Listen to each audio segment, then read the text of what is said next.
Vibrantly Transformed, where I'll be speaking to Oyabunmi, who is a priestess, a yoga instructor, and she's also a self love expert. She's also the founder of Vibrantly Transformed, where she provides spiritual health and wellness consulting services for women. And she also has some self love retreats, which I want to speak to her about the work that she's doing.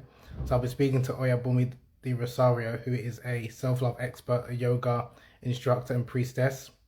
I'm specializing in traditional African spirituality. So I'll be speaking to Oyabunmi. Hopefully, she's going to join. Let me see if I can add her. Hello, Oyabunmi. Can you hear me? She in the chat. Okay, so. Oh, she was there and she went. Oh, it says you've left now.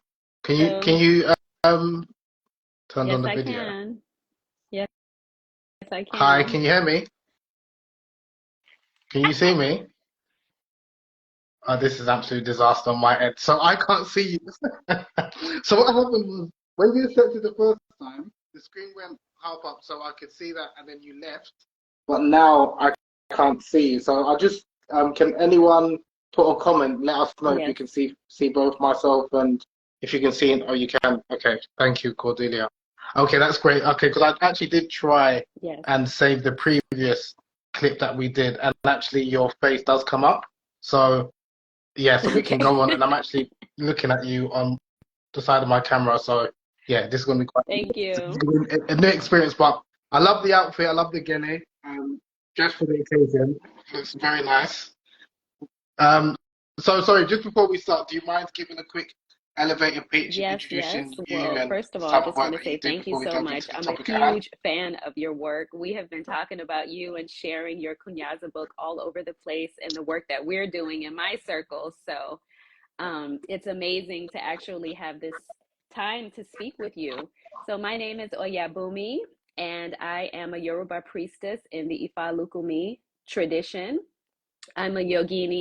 I teach yoga, and I'm also the creator and founder of the Self Love Holiday Retreats. So I have a background, of course, in my African spiritual system because I was initiated as a priestess at the age of 8 years old. So it's really all I've known, and it's how I've grown up and what I've been surrounded by, and something that I embraced. A lot of us get religion from our families and parents, and then we go out into the world and we learn about other teachings. But this is something that I've held very close to me, and I'm very happy to be living my life as an adult and sharing the work that I'm doing through my priesthood.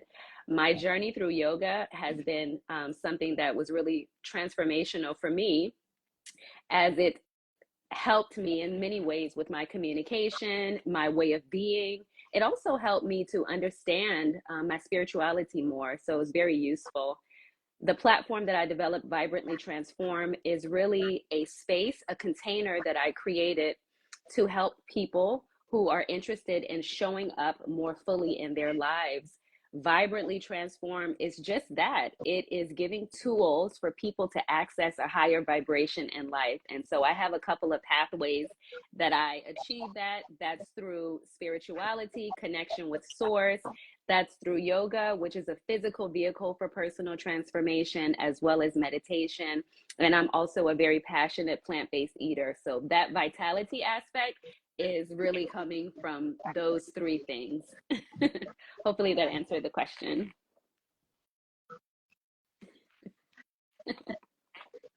Wow, that was a very comprehensive introduction. I loved it. You actually answered some of the questions I was going to ask, so thank you. But one of the things actually I wanted to, you said a couple of things I wanted to touch on. First, you said you Yes. became a priestess at, did you say 8 years of age? Because I did see that on your website and I was wondering, I mean, how does that work? Like, how could you become, yeah, Well, it works the priestess same at 8 years of way age? as a Can baby you being break that down baptized, for us right? a little bit, Without the please? baby's permission. Or a child, being made to go to Sunday school every Sunday or going to the mosque. So my family decided that that was the timing for me to enter into the priesthood. With regards to Yoruba religion, Isheshe Lagba, Lukumi, there are all of these different names. as the faith has traveled throughout the diaspora. But the main thing is that we have a divination system. So that means that every person is having spiritual consultations or readings. And so it was something that came up for me as a child that I needed. It was almost an emergency. And so because of that, then my family decided that that would happen for me at that time.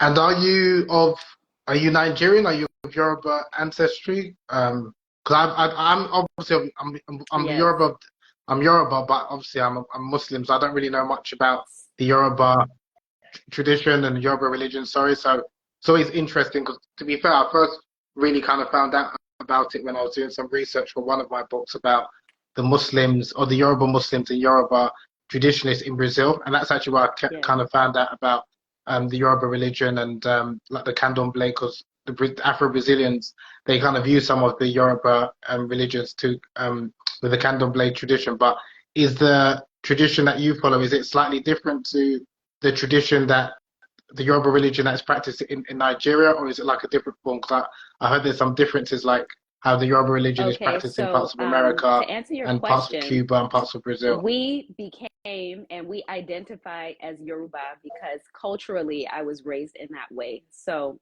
my father went to Cuba. So my father was born in America. My mother married a person that was a priest in this particular faith spiritual system, which has many different names now, as you mentioned: Candomblé, Lukumi, Isheshe Lagba, which is the most traditional form.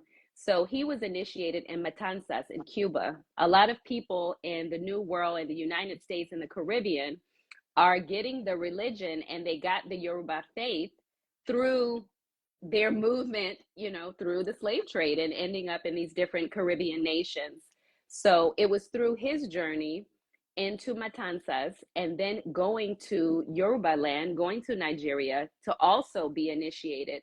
And then he was crowned an Oba. So he came back to the United States. He had already built a community and he had already taken the religion out of the city. So this Pan-African movement was something that, is a thing and was a thing, and that my family was involved in here in the US. And through that Pan-African journey, it took them to look for traditional African spirituality. And the particular line of that happened to be Yoruba or Isheshe Lagba. So through his journey to Cuba and then going to Yoruba land, and an Oba in Yoruba land is a landowner, right? As a landowner, you can be crowned as king. So my father was crowned as a king, and he came back to the United States with that title and with the sanctioning of various kings, and started what and where I grew up, which is Oyotunji African Village, which is in South Carolina. So all of these initiations and things took place for us right here in the United States. So to answer your question, no, I wasn't born in Yoruba land. However, I was raised as Yoruba. We learned Yoruba language in school. We had our own community. We dressed as Yoruba. And that is who we were taught that we were. We have the markings of the Yoruba, we have scarification and all of that. So we are, and I am Yoruba, and I'll debate anybody that wants to say that I'm not. And you'll see, as you said, in Candomblé, Yoruba is now the second language, in Brazil, because there are so many people that came out of Yoruba land that ended up in Brazil and throughout the diaspora. So the culture is very rich, is very much alive. And as a priestess, I am a custodian. A priest is a custodian of the customs and traditions of our ancestors. And so that's what I represent today.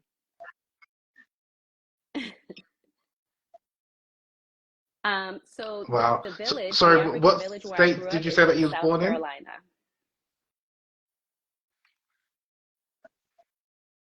Okay, South That's Carolina. it. Yeah, I mean that is Yoruba land. I mean Nigerians, we conquer, we're everywhere. So South Carolina. Yeah.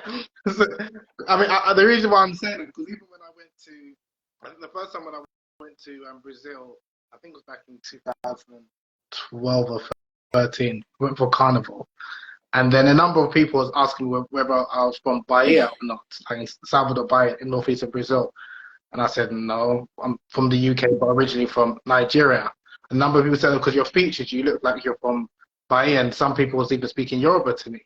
And I knew a little bit about the Yorubas in Bahia.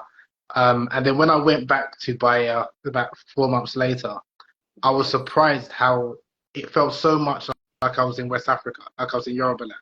There were so many people dressed in the native dress, like women wearing similar to what you like the gele and the traditional outfit. The men as well, like the babalao as well, and there's people that speak in Yoruba even to me. And unfortunately, I don't speak Yoruba. I only understand some of the Yes. swear words, but I don't actually speak the language. I was surprised how rich the Yoruba culture was still preserved Yes. in Brazil, and I was also told in parts of Cuba as well, it's like that as well. So I'm always fascinated because in parts of even Yes. Nigeria to today, people aren't as proud of their heritage.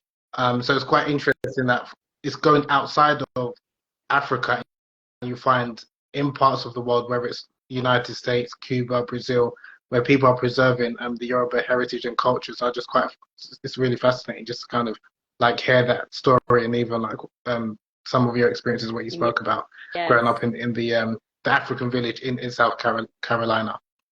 And obviously, growing up obviously in an African um, village. So I'm assuming, or correct me if I'm wrong, was you always passionate about African traditions and African cultures? Is that what pursued your work that you're doing now with the Vibrantly So, Transformed, or is that something coming that from that community, and happened later then in life? when I was 13, I went to go and live with my grandmother. So I went to public school, American public school, and I had tribal markings. You know, my mother would come to the PTA meetings with a big gele, African clothes. So for me, because I have the scarification, there really was no Wow. escaping that conversation. When I was younger, it was always, I got teased in school because I have marks on my face. So for American children, there,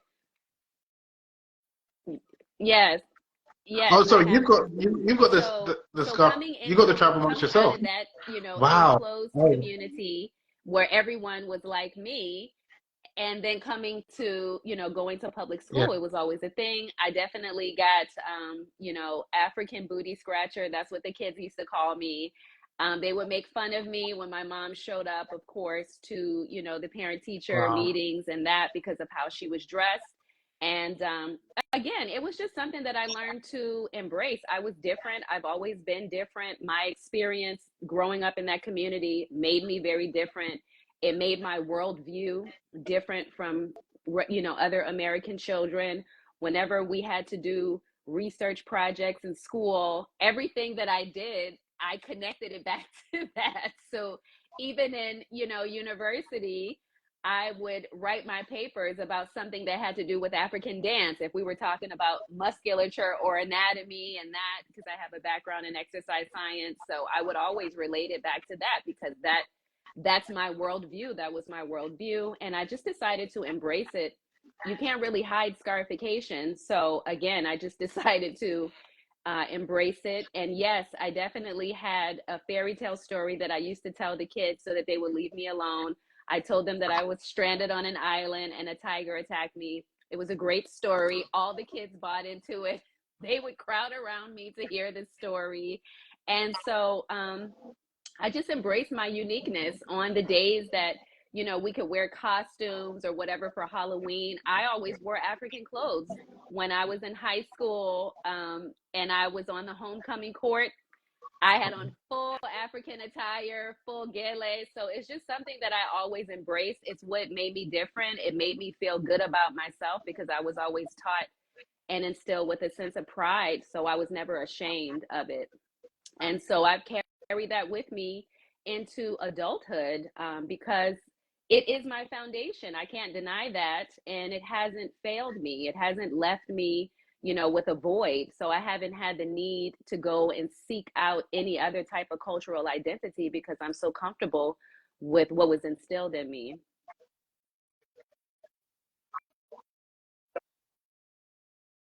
That's amazing. And is that because of, like you said, the upbringing you had in the African village and the education that you I took? was So I was so what age did you 15, so go I to was the public going, it school was in the last America? What year age of would middle you? school. I was going to grade 8 when I came back out. Yeah, so Okay. Okay, so you had a lot of grounding before going. Oh, that's amazing to hear because, like, so even for myself, I had some of the opposite where I wasn't really proud of my African, especially my Nigerian heritage, and it was. I mean, I did go to Pan Africanist Saturday school between the ages of, I think it was like 8 to 9 years of age up until like 11, 12, and then I was learning more about um African culture and African history, and that gave me a sense of pride in my African heritage. But it's quite difficult because, like in school, many people um, weren't really proud of their African cultural identity. And it's interesting what you're saying about the like the scarification or like the tribal marks, because that was something that struck me when I was doing my read. And actually, let me see if I can get. So again, just for the benefit of people who are listening, Oyabunmi referred to the scarification, which is also known as a tribal mark, and hopefully you can see that here. So obviously, if you can see that this man, he's got these marks on his face, and obviously there are different unique marks that people have in parts of, especially for Yoruba. Actually, you might be better okay, educated to educate us. so the What does the scarification is really scarification about marks tribal represent, if you identity. don't mind? When we were younger, and what we were taught was that we received scarification so that when we pass on, our ancestors would be able to identify us.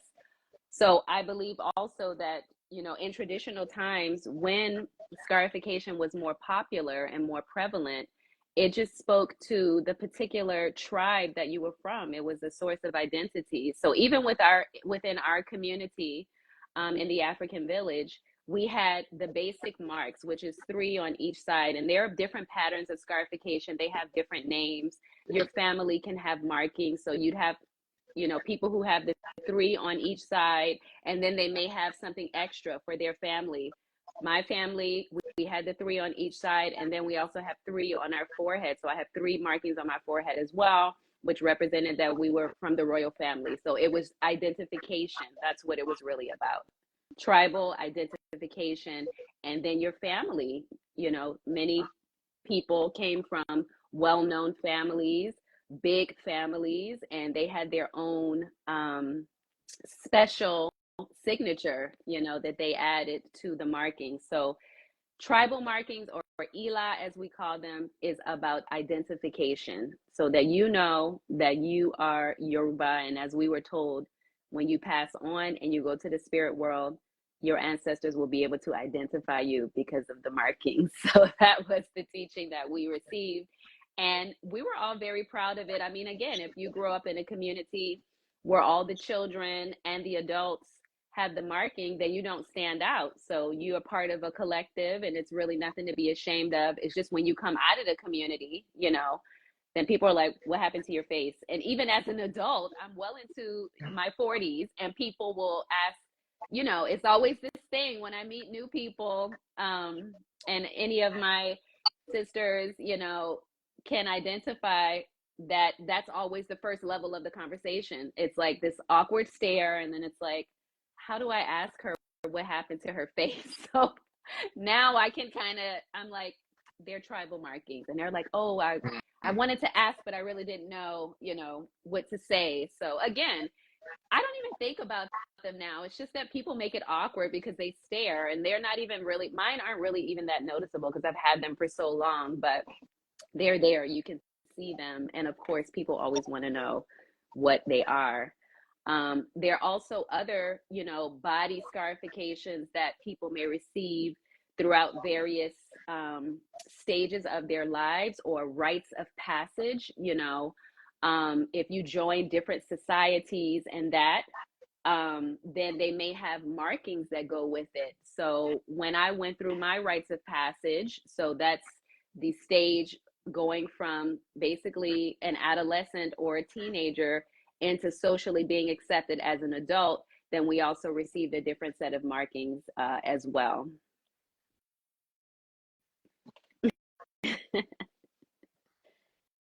Amazing, amazing.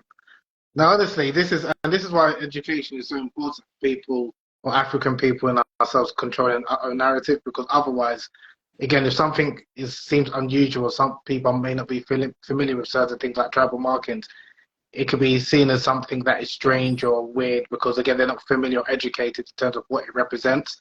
And also, like you mentioned, it's a form of identification. And like I was told also, but like my aunt who's now passed away, but she also said because she had some Yes. tribal markings that it was seen as a form of beautification as well when she was growing up. So again, she was just talking about how it was something that people found obviously very attractive and desirable in women, but obviously, when she came to this country, then it's like the opposite, where people's wondering like, what happened to your face? So, and again, she put it down to obviously a lack of education and not people not understanding Yes. the meanings behind the same way, like for example, tattooing in the Western world and Western culture, that's now accepted as like a form of beautification, somewhat or art form. But where there are certain practices that people aren't aware of or familiar with, unfortunately, people might speak ill of it or Yes. denigrate it without realizing that there is meaning behind some of these. Um, um, I forgot the proper pronunciation. Is it You scarification? Because I always I used use to the say two tribal terms marks. interchangeably. Is scarification, They're is that both the proper scarification. term? Scarification would be an umbrella for Yeah. all types of markings. Tribal Yeah. markings now gets a little more specific about my particular marks. So even the sororities and the fraternities practice scarification. They're like branding each other and all kinds of things like that. That's scarification. So and it's identification, because when you see it, then you know that that person is Omega or whatever their group is. You know what it is. So I use the two terms interchangeably.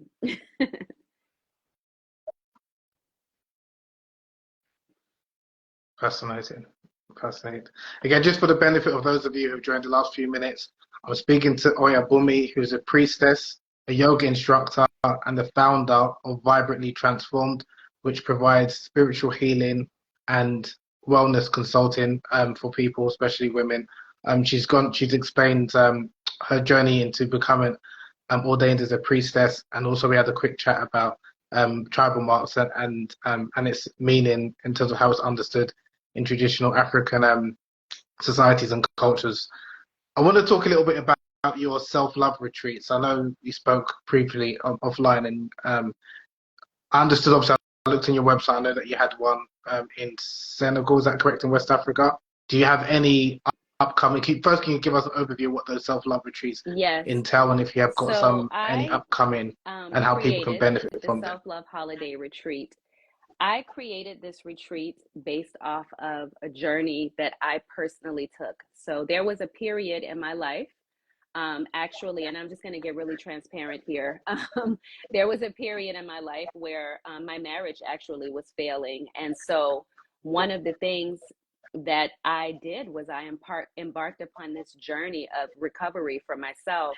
And so the self love holiday really stemmed from that part of my life and that experience. And what happened was I decided to take a solo trip, and I went to Jamaica by myself for about 15 days. It was something that I had contemplated and, kind of tossed back and forth. But in any case, I really needed to step away, from my life, from the children, the family dynamic, so that I could recover, because any person or any parent, would know sometimes, we go through things as parents and you can't fully be in your feelings and be in family mode, and so I felt the need to step away. And thankfully, I was supported in doing that so that I could recover. I didn't want to have a nervous breakdown in front of my children. I didn't want them to see me, in this constant state of sadness and depression and that. And so I embarked upon this journey. And while I was there, I set out to go, really to be by the beach and cry and journal because I just felt like I needed that space. So I created the Self Love Holiday Retreat as a space for women. As of right now, I've just been working with women because I can only share my experience, from the perspective of being a woman. But what I did was I created this space to share a pathway to self-awareness, um, to share a pathway around, you know, attention to way of being, like how I'm showing up in my life. And also, I needed to reignite the fire within myself, right? In order to keep going and understand that things weren't happening to me, like I am the co creator of my reality. And so, what I found was that immersing myself in nature allowed me to connect with source, and it allowed me to reconnect with myself, you know, not my roles as wife, mother, all of the things that I was doing, but just me. Like, who am I? You know, you're one person before you start family life, and then you take on another identity. And I found it necessary to try to get back to that original person that everybody fell in love with, you know.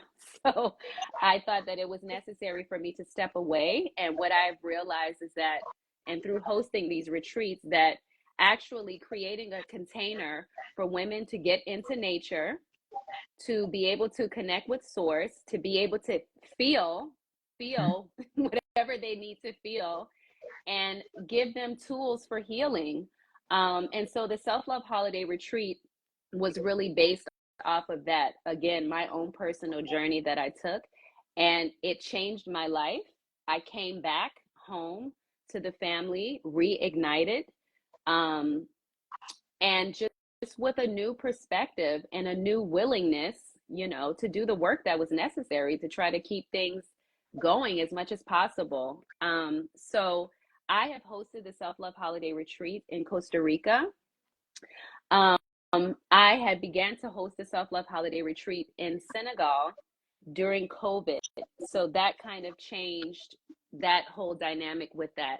This year, I'm hosting the Self Love Holiday Retreat as an experience here in Miami, Florida. So I'll be doing that this year, July 12th through the 14th. So it'll be a mini retreat experience. And again, it's creating this container, you know, so that people can come, get into nature, recalibrate, um, and again, present people with the opportunity to sit with themselves, to explore, you know, the possibility of a more empowered way of being. And that will fuel them to go back home and show up more fully in their life, in their work, in their relationships. So those are the things that I gained, you know, when I took that trip for myself. And I got so much criticism from other women because I took this journey by myself. So many people, so many women were like, you're traveling by yourself. Well, why would you do, you know, why would you want to do that? You know, well, it's not going to be safe. And so are you going there to meet someone? And so it was just like, I got all this negative feedback about why, as a woman, a grown woman, you know, I would board a plane and go somewhere by myself because I was seeking recovery. And so I found that to be very interesting. And that just let me know that, dang, we don't even have permission to get into spaces to heal. So how many people are in front of their families in full breakdown mode and no place to go but the bathroom, you know? And I can only say this, going into the bathroom and locking yourself in there, getting in the shower so that you could cry uninterrupted, you know?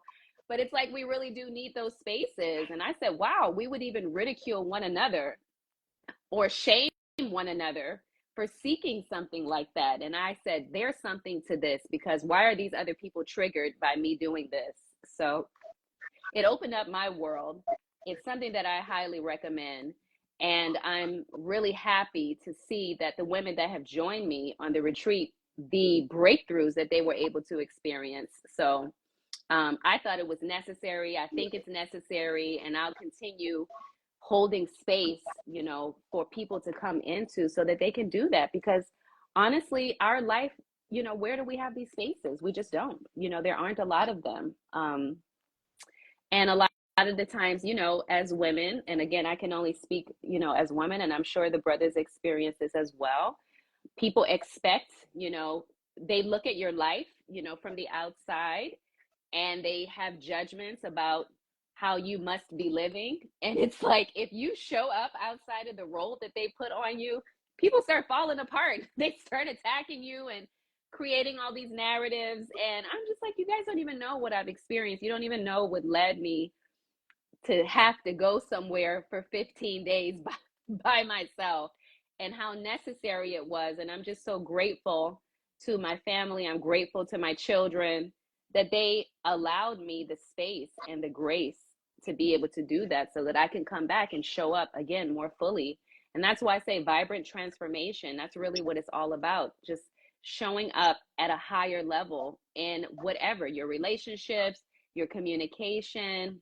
Like, we always have to be, up leveling or energetically, taking things, expanding. I'm really all about expansion and transformation. So by any means, I'm going to do that. And by any means, I'm also going to encourage other women. Now, I'm not saying go crazy, run away. No, that's not what I'm saying. I'm saying that we need space. We need spaces so that we can heal. We need to, another woman would benefit from hearing my testimony. I kind of lightly touched on it. I didn't even go into like the nitty gritty, of the things that were happening to me.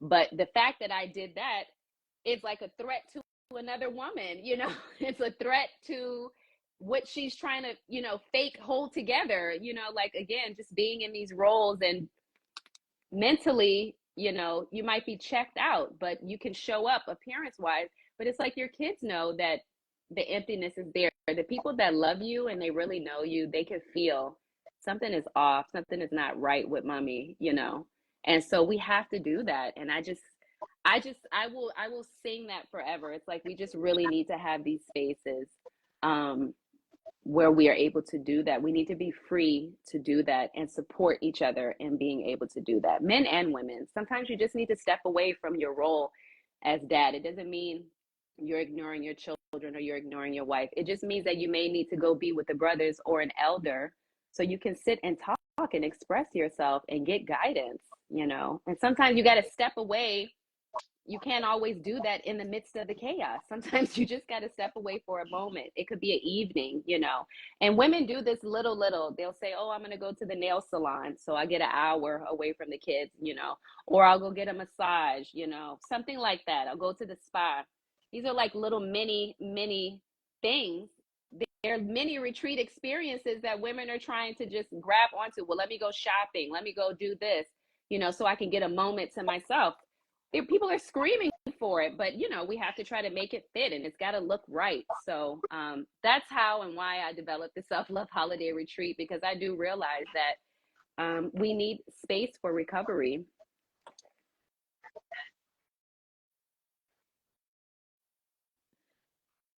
I'm sorry to hear what you went through, but also at the same time, I'm proud of what you've achieved and what you continue to achieve.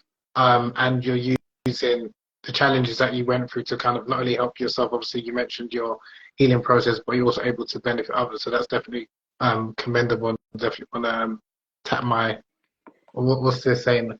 Tap my head or my grease your elbows for that. That's an African expression. But just touching on the self-love retreat that you mentioned on July the 12th to 14th, if people want to attend, are there still tickets available? And if not, and if Yes, so, where so can I people am selling purchase spaces tickets for the or find out retreat. more Again, information? it's July 12th through the 14th. You can book to come through my website, vibrantlytransform.com. And I have a self-love holiday retreat option, and you just click on that and you'll see there where you can book to join me.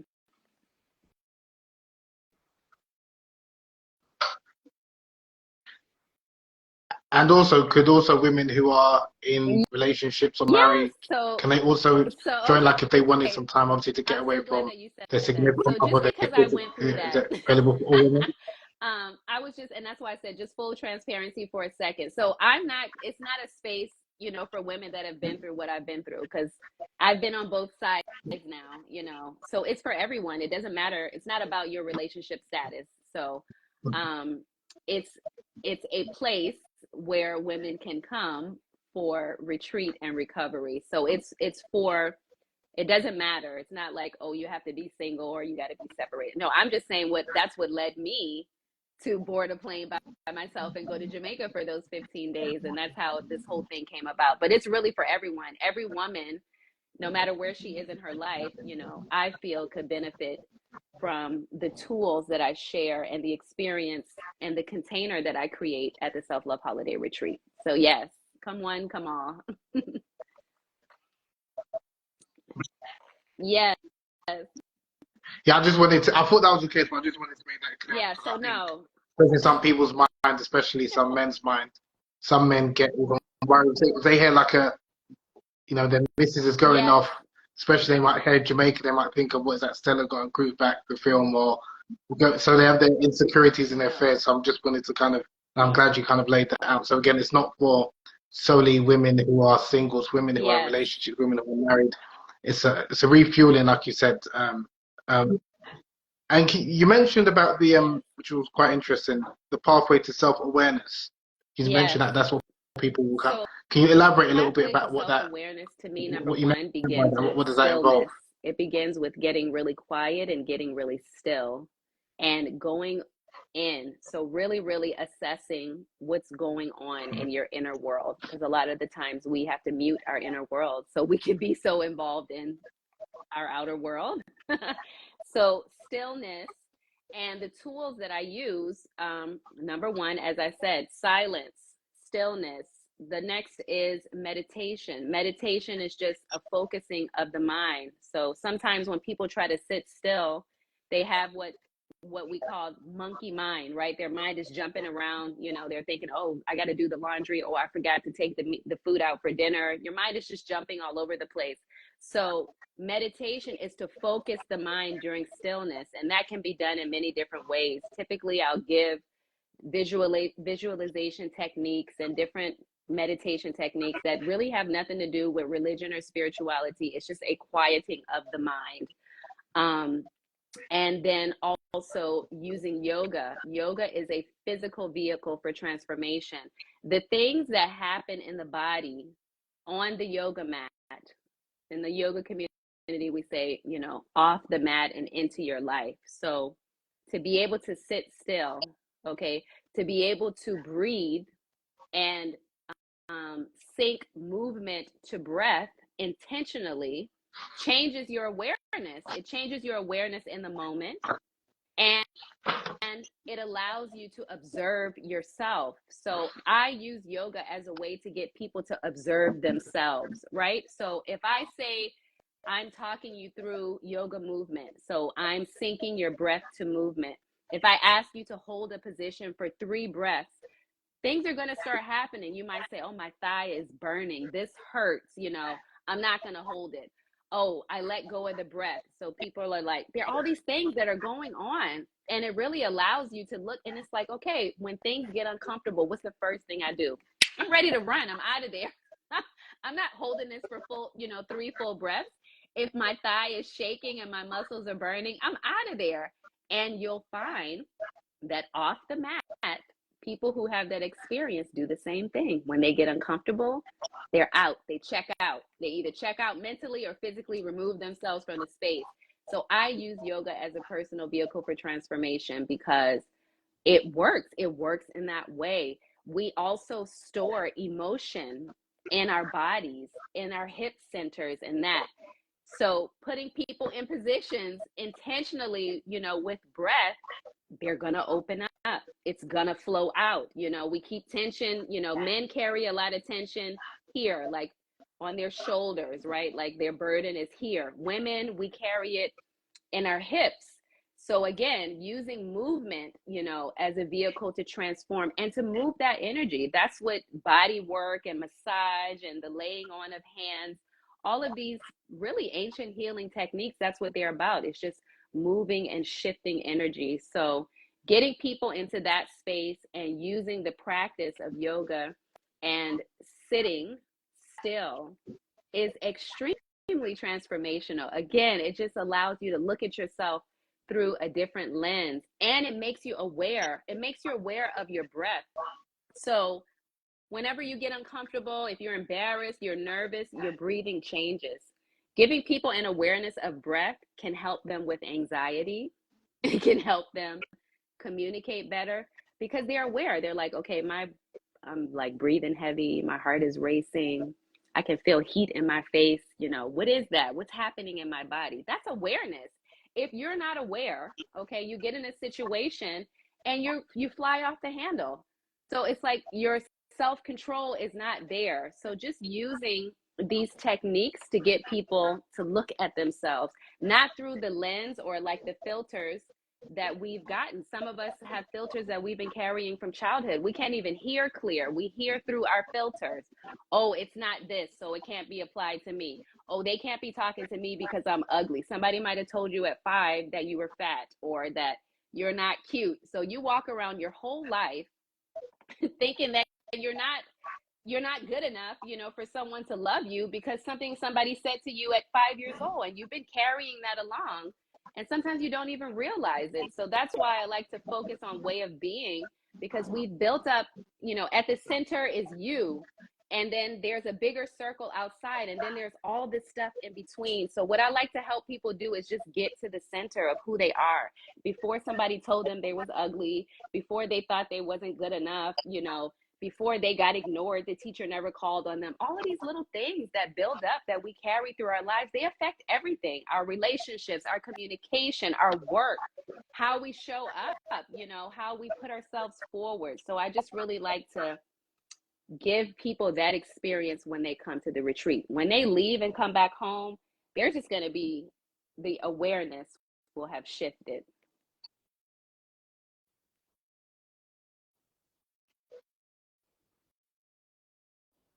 Fantastic, amazing.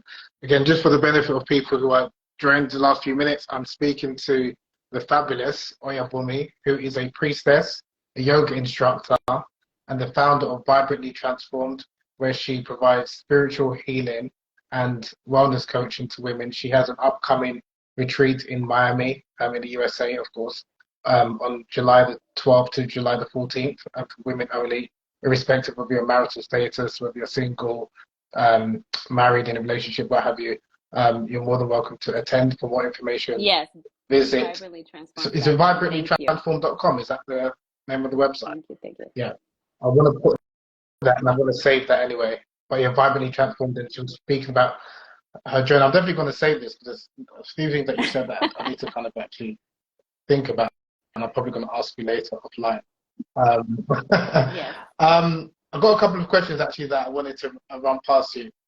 What advice would you give, if any, to a woman who's struggling with self-worth and feels that she's unworthy I of would pleasure? definitely encourage her to find some time um, doing things. I think that you have to build, you know, your worthiness within yourself. So it can't be somebody else to tell you that you deserve it. I think that the biggest example is giving it to yourself, giving pleasure to yourself. So whatever that means, it could be, um, you know, changing the bedding. It could be getting new linens for your bedroom. It could be deciding that when you're at home, you're going to have, you know, silky or beautiful fabrics on your skin. I think it starts with beginning to treat yourself well, because we teach other people how to treat us. We kind of lead in that. So I think that, again, creating some space where she can just take care of herself a little bit better, that she can spend a little more time, you know, if it's, you know, adornment, if it's, you know, the clothing that she's wearing, you know, if it's her undergarments, if it's her shoes, you know, if it's jewelry, you know, her nails, just little things like that add into that. I definitely think that journaling is a very powerful practice for growth. So having a space to be able to express, even if you don't have anybody to talk to, um, just being able to get real with yourself and kind of writing out, you know, what it is that you're lacking, and then getting clear on what it is that you want. There's this idea about creating, you know, this emotional vortex that I believe in, and creating an emotional vortex is about getting clear on how you want to feel. You know, I want to feel loved. I want to feel adored, I want to feel beautiful. How do you want to feel? And if your husband made you feel that way, how would it feel? Oh, I feel happy, I feel so at ease. I would be so motivated, I would smile. So I think really getting in touch with how you want to feel will help you understand that you have the right. Because if you can think it and feel it, you can feel things before it happens. You're like, okay, if I have all the money that I want, how's it going to make me feel? Well, I'm going to be at ease because I don't have to worry about that. I'm going to be a little more relaxed, because I don't have to worry about how much something is going to cost. I'm just going to feel so much more secure because I know that things are going to be taken care of. So I think that women should really get in touch with how it is that they want to feel. How do you want to feel in your connection? How do you want to feel with your friends? How do you want to feel with your loved ones? How do you want to feel, with your husband? How is it that you want to feel as a wife? How do you want to feel when it's just you and your husband, when the children are gone to bed? How do you want to feel? And start creating that.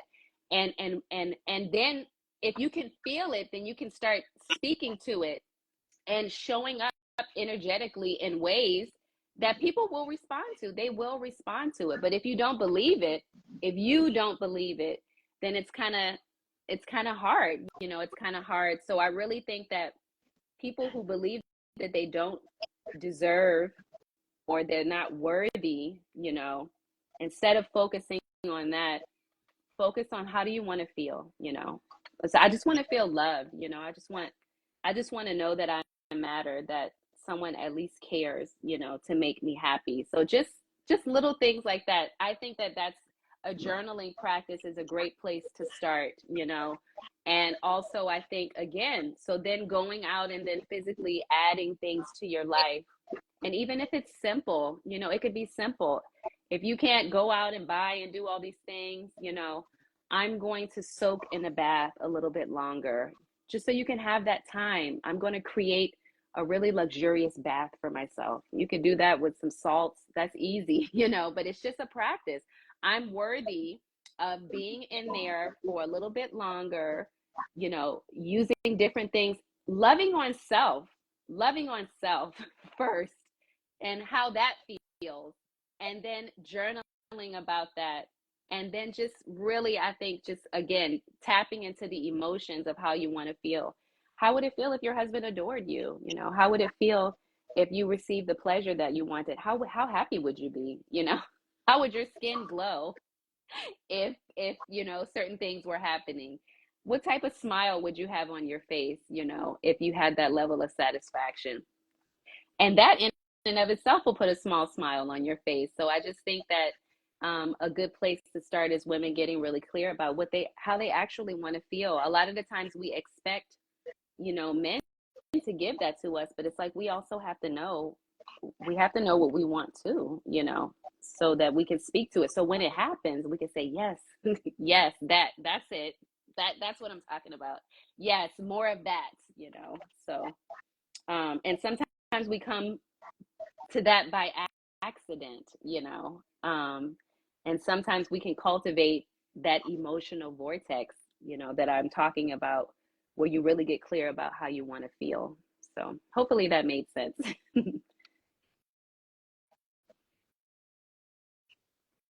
No, it did, crystal clear. And I know you mainly work with women, and that's your speciality, but I'm a man, obviously. So, what advice would you give to men in terms of Well, I how to think better that connect with a woman?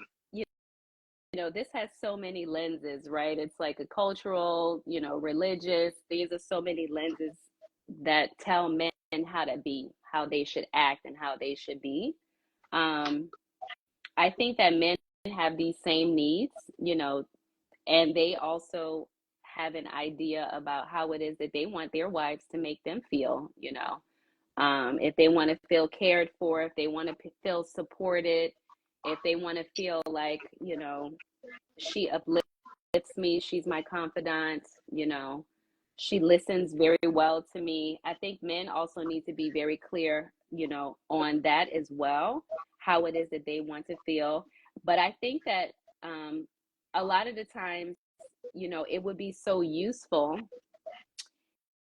if men, could consider their way of being, because a lot of the times people are not getting what they want, but they're not showing up to get it, and it's like people are not psychic.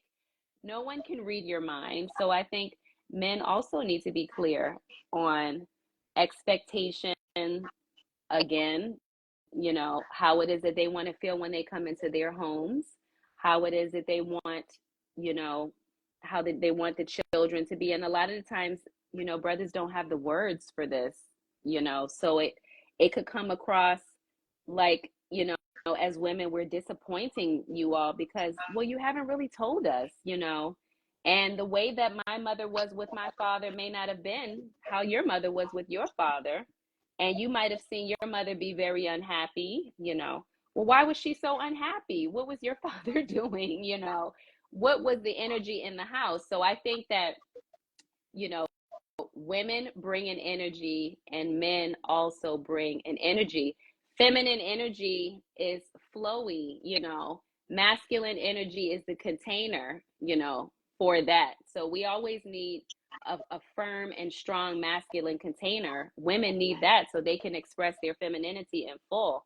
But if the container is not there, then the brother can expect to get the softest version of his woman because he hasn't created the container for her to be soft in. And I think men need to be very clear about that too and understand that they have a responsibility, not just protector, provider, but energetically, they have to create the space to get that softness that they may want, out of their wives. If their wives, or if a brother is living in fight or flight, which a lot of us exist in this world, we're really in fight or flight. It prevents you from really, being in your nature. So I think that brothers need to get clear about that too. I think that it's important for men and women, but to eat well. I think it's important for men to have an exercise regimen so they could physically move energy, through their body.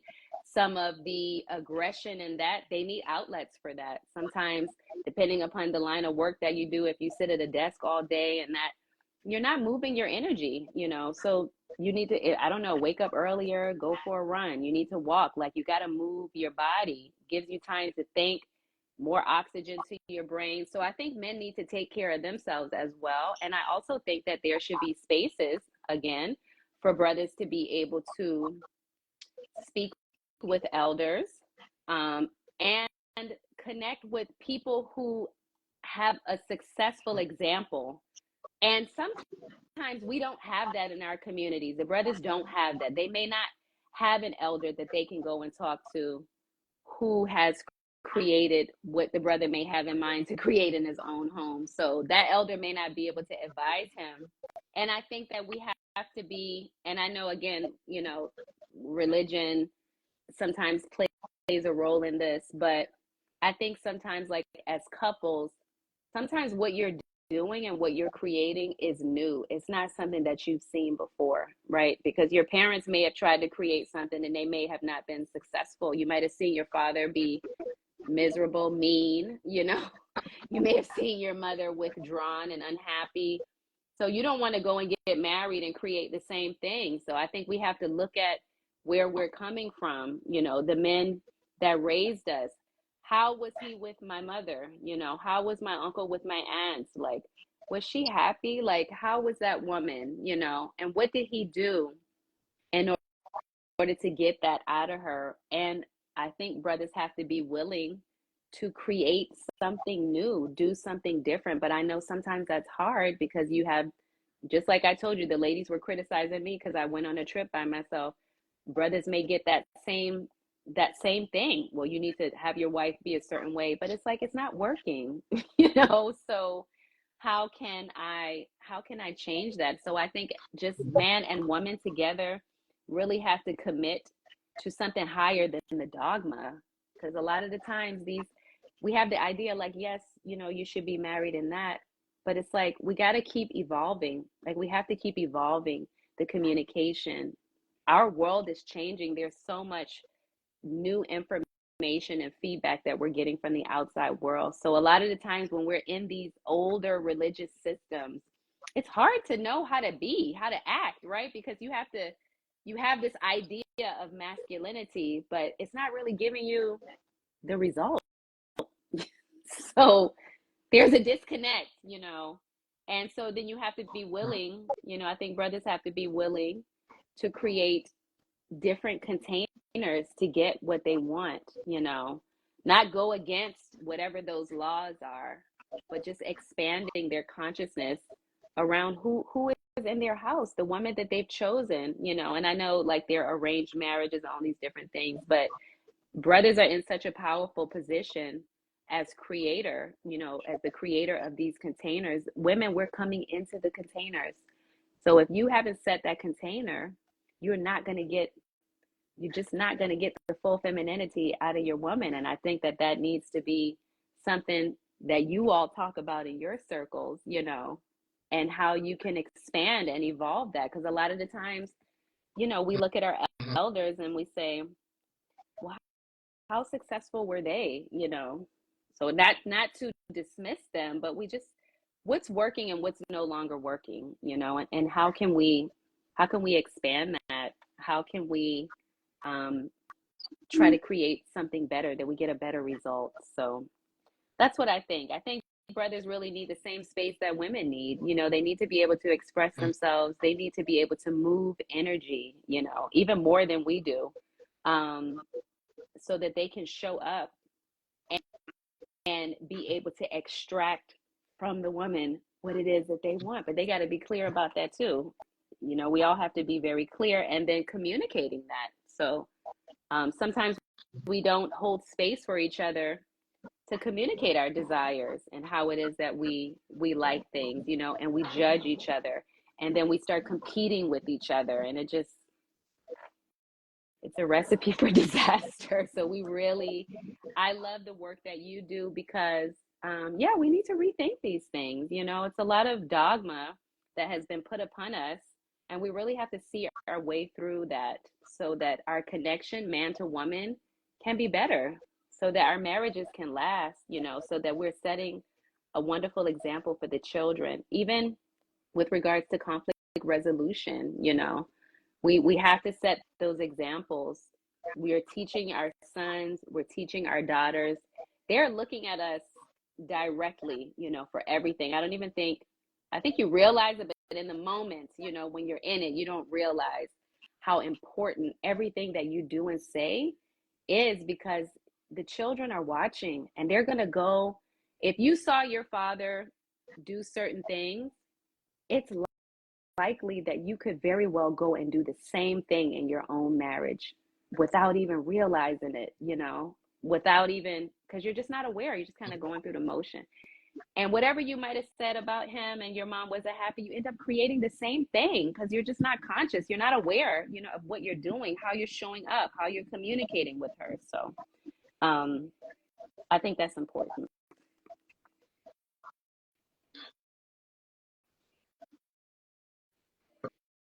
Very well said. I love I love several points, especially what you mentioned about expanding our consciousness and the conflict resolution. I think that's so critical, especially in this day and age, in terms of dealing with like, because in any relationship there's going to be issues and conflicts, but it's about how to resolve it. And even like you said, especially some people who may feel trapped, not to say trapped, but following a certain religion, to not be confined by the dogma. So I love the expand our consciousness and try to get to the higher goals. That's okay. I love that part. You mentioned, I Fight or didn't want to flight. interject, but you mentioned about the flight or fight, um, the fight or flight. Sorry. How does that? Can you explain how does that work in a relationship? Because you said some men may be in a fight or So flight. How would individually, that you look know, in the form of when something a happens, relationship? right? So say Yeah. something happens that threatens your well-being. You know, it could be something at work. Maybe you had a disagreement at work, or, you know, if you're not the owner of the business, then your boss may have called you in and may have a critique, you know, for the work that you're doing. Maybe one of your elders has a critique. So that sends you, so your body releases hormones into the system. And with those hormones flowing through your system, you are prepared to either go into battle or run for safety. A lot of us in the modern world, we live like that every day, because every day there's something that is threatening, our well-being and our safety. So a lot of the times we're out in the world doing our work and we're in that state of fight or flight. If your finances are not where you want them to be, that puts you in fight or flight. If you having problems, with your superiors, that puts you into fight or flight. Women experience the same thing.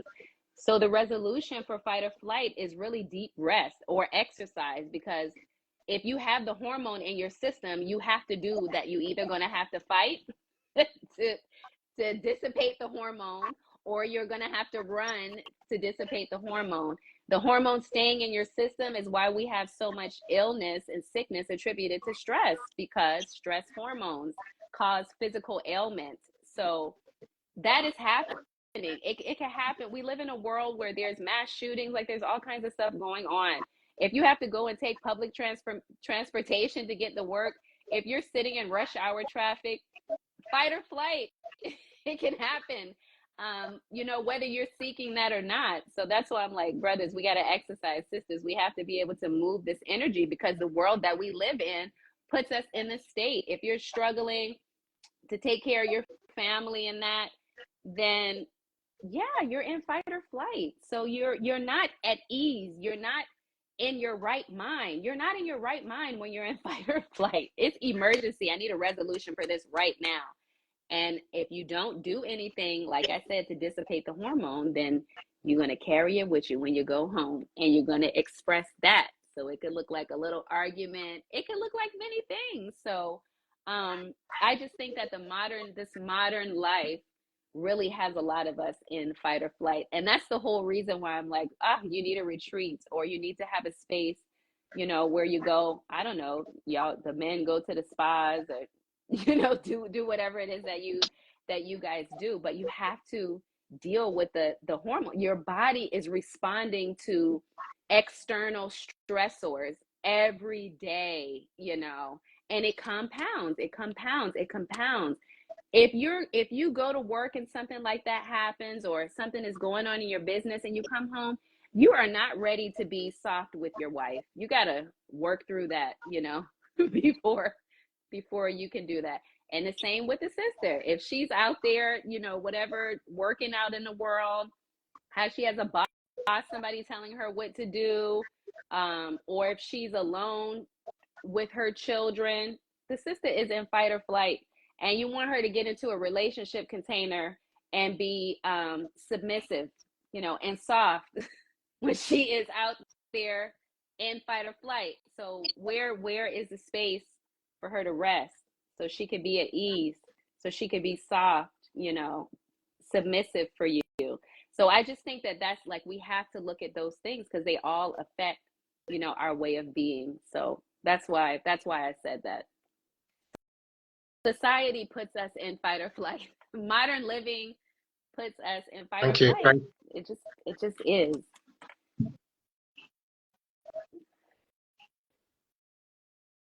Thank you for that.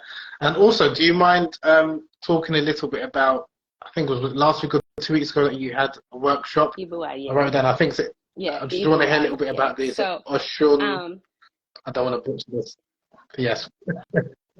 Ibuai, yeah. Can you talk a little bit about that, and how relationships are understood within that tradition? Because again, I think we often hear about things from obviously European yes. Western perspective. We hear about things from an Indian perspective, the Kama Sutra. We hear about ancient Chinese, and now we also, like, some of the work comes in hearing about Yes. from an Arab or Muslim perspective. I also want to hear about traditional African traditions and how they viewed male-female relationships. So do you mind talking a little bit about that? As you mentioned to your audience, I'm a priestess in the Yoruba Isheshe Lukumi system. And within this spiritual system, we believe really in nature. So there is energy in bodies of water. Okay, we know this to be true. There's energy. You could go to the beach and go in and you just feel so refreshed, energetically. You could take your shoes off and walk on the ground. They call that earthing, grounding. And energetically, it helps you. You have people that go and they lean against a tree, and they get energy from the tree. And the same way that I say for my retreat, I like to put women in nature just because it's quiet, it's just all you hear are the birds, it's just nature. So that's healing. Our food source, nature, medicine, nature. So in the Yoruba belief system, we have divinities. These are aspects of nature. One of them that's very popular is Oshun. Oshun is a river entity. Oshun is known as the energy of creativity and the energy of love. The river in your body. Okay, so I talk about these external things, the trees, the ocean. The river in your body, Oshun in your body, is your cardiovascular system, right? There's a river of blood that runs through your body. So Oshun, that energy is within us. Oshun is the energy that's associated with beauty. She's associated with love in the new world. So when you see depictions of Oshun, she's, sensuality. She is connection, Oshun is, she's creative, she makes things, right? She might make medicine, from different herbs. She knows the herbs that have medicinal qualities in that. So Oshun is a divine energy. Oshun Ibuaye is an aspect of this energy of Oshun that is particularly concerned with relationships, human relationships. So not just sexual relationships, just human relations, familiar and otherwise. So Oshun Ibuaye is an energy that people can connect to in order to invite partnership into their lives. So we partner in different ways, not just romantically. You have a business partner, you partner with your friends, partnership is just, we're humans. That's what we do, right? We partner, we connect with other human beings. So myself and one of my elder teachers, who is also a senior priestess, and what we decided about 5 years ago was that we wanted to create a container, create a space for women and men to connect to the concept of divine partnership. Okay, so your loved one is your divine partner. If you want to marry someone or if you're married, that's your divine partner, right? What we realized and what we had noticed, and she's well into her 70s. We call her a queenager, right? Seasoned citizen.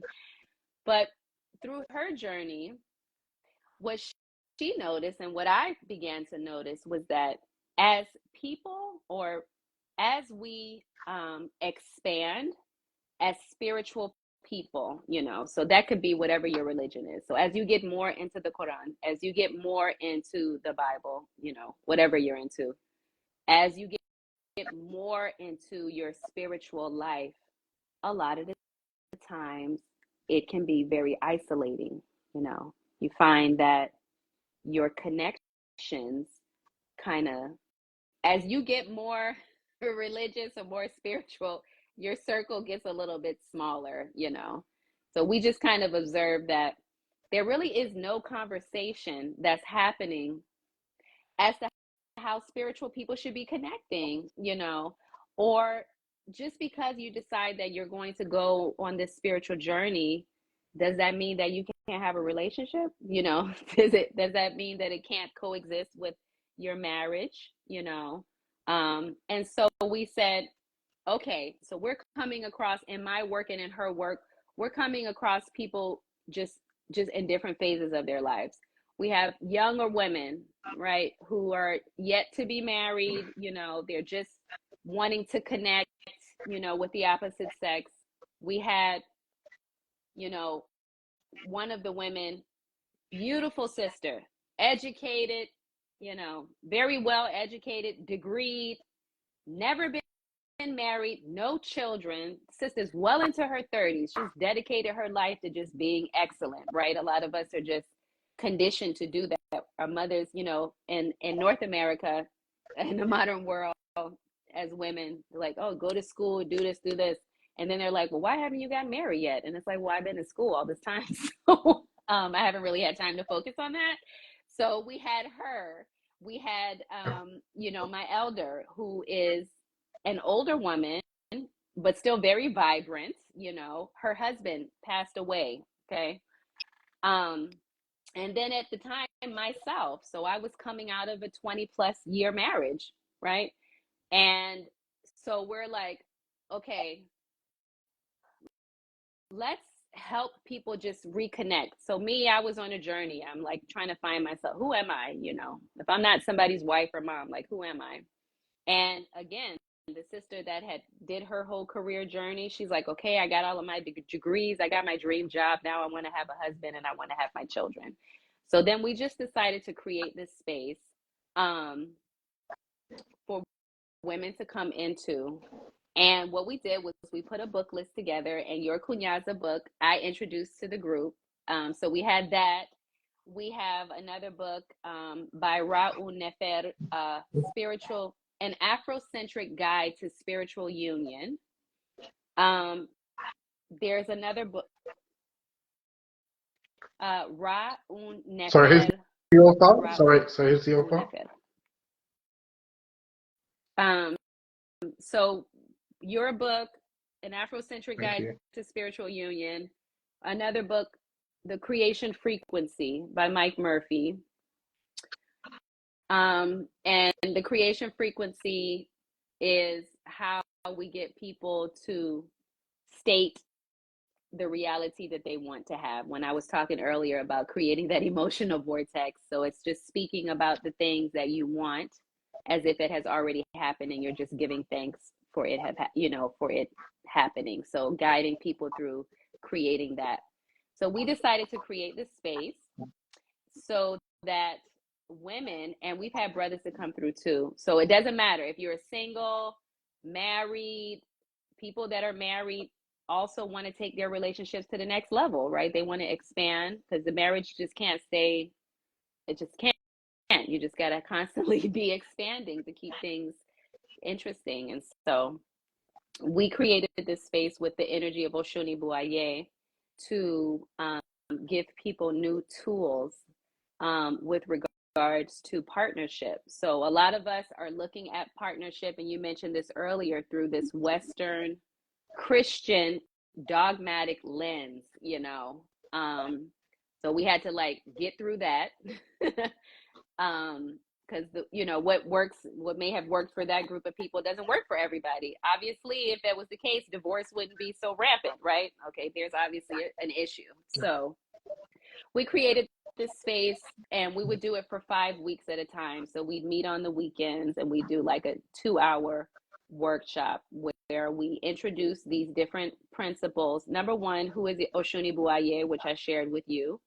Number two is giving this Afrocentric view, into spiritual union. So what is love? And, what being in partnership, what does it mean? And what we realize is that a lot of people are like, well, I want to be happy, but it's really, when you get into a marriage, it's really about making the other person happy. Happiness is within.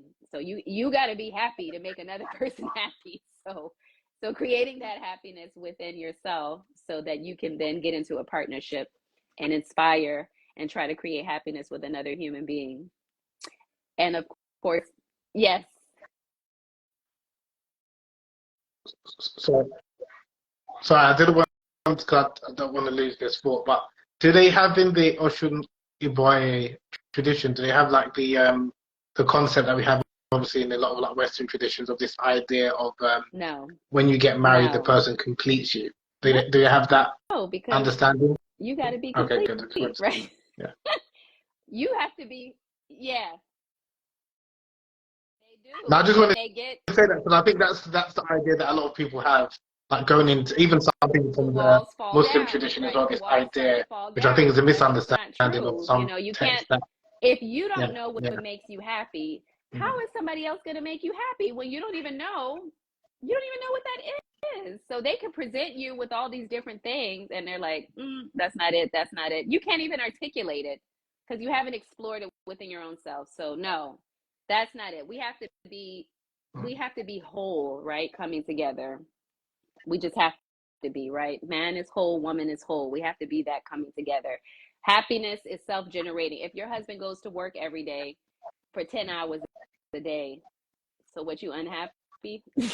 You're unhappy all day because he's gone and your smile doesn't come on until he comes back. No, you mm. got to maintain yourself, until the brother comes back home and then be positive for him. So if you're mad all day, it's just not going to work. It just doesn't work. So in any case, it's just getting people to build up that love within themselves and getting very clear on what it is that they want to attract. And so then sending them back into their relationships. So back to their husbands, back into their relationships with this renewed energy, and like I said, it could be simple things, a woman could change the setting in the bedroom, she could change how she's showing up energetically. It could be what she's wearing, little things that kind of lead up to that. So the Oshuni Buaye worship and container is really about getting people to think, yes, tea in the morning, someone put in the comment. It's just getting people to think about relationships and partnering in a different way, and showing up differently for that. And so we've then started having a lot of women joining us in this space, coming from, like I said, young, single, not yet married, but wanting to know, how is it that I start to prepare for that? Women that have dedicated their lives to career, women that are already married, have been married for years, have beautiful marriages, and they just want to come home with something new, some new energy to reinfuse the marriage, to take it longer. And also women or people who may have had, marriages that failed. So then what happens after that? So just creating that space. And I introduced your book to the space because of this concept about women not having the right, for pleasure, or only people who are in positions of power having the right for pleasure. So really introducing that to them. I definitely recommend to every woman that comes into the group, you need to get the Kunyaza book and you need to put it on your nightstand. It's coffee table material. Have it out, have it visible, and share. And so it's so interesting because our last session, we had a brother that attended, and I had met the brother, like, outside of the group, but he decided to join. Beautiful brother. He's been married. They have like 4 children, just incredible family. And he's like, "Oh yeah, Boomy, I just wanted to thank you for introducing the book." He's like, "The water definitely waters." And we just all cracked up and laughed. But he was just saying too, what he had learned is that, he has to learn how to let his wife be more, because he realized in being in that space how really controlling he was being with her.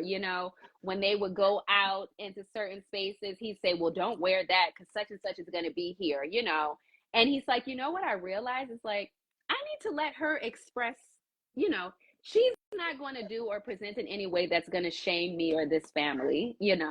So why not just let her, if she decides that she wants to wear blue and gold, then she can wear blue and gold. And if I want to wear black and white, then I'm going to wear black and white, and it's okay. So again, just creating this space to reignite partnership and get people out, pick your gaze up from the ground, make eye contact, smile. My phrase is always be a yes for life, because a lot of the times we just shut down. And if we shut down, we can't connect in that way. Even within our connections, we shut down. And so it's just getting people to tap into that energy and to stay creating ways for relationships to expand. And so people have experienced beautiful things from working in that space. We've had marriages, we've had babies, we've had, you know, just marriages that have just, you know, they were already together for 12 plus years, but just going on to just really be phenomenal and wonderful examples, you know, for those of us who may have had failed connections and those that want to get married, just setting really beautiful examples as to what's possible. It's not like you're married and then life is done. It's like, no, you continue to grow. Your beauty, those things that make you you, they change over the years, and accepting that and growing within that. So the Oshuni Buaye space was really created to enhance partnership and connection, because that's the energy of Oshuni Buaye, is particularly concerned with enhancing relationships. So that could be people reconnecting with family that they hadn't spoken to in years, you know, reconnecting with their children who, kids sometimes they don't talk to their parents for whatever reason. So reconnecting in that way. So it's really been a beautiful journey. And I've had lots of the women that join us in those space join me also for the self-love holiday retreat.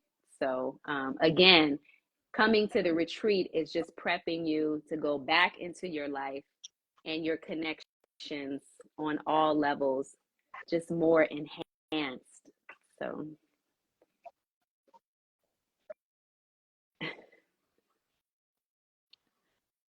Lovely, magical words. So I just wanted to touch on, you mentioned, I think you said like 2 or 3 times, like when a relation, well, I think you used the word like failed or failure in terms of when a relationship breaks down or like a marriage breaks down.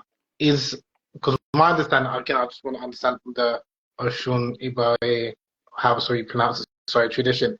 If a relationship or marriage ends, is that seen as a failure or just like an end of a relationship? And obviously, then obviously there'll be a new one, because my understanding, well, again, maybe from a Islamic perspective, is that when a relationship ends, it's not necessarily always seen as a failure. It's just, it comes to an end, and obviously then you can renew and have like a new relationship or new marriage. I'm just wondering, because the idea of like marriage being a failure if it ends for whatever reason, especially in some cases where there's a legitimate reason, I wouldn't necessarily consider that to be a failure, or maybe a failure on the part of the perpetrator. So, for example, if there's infidelity or domestic violence, and then the marriage comes to an end, it's not a failure obviously on the part of the woman. It'll be a failure on the part of the man, if anything, who's a perpetrator, or the marriage or relationship come to an end.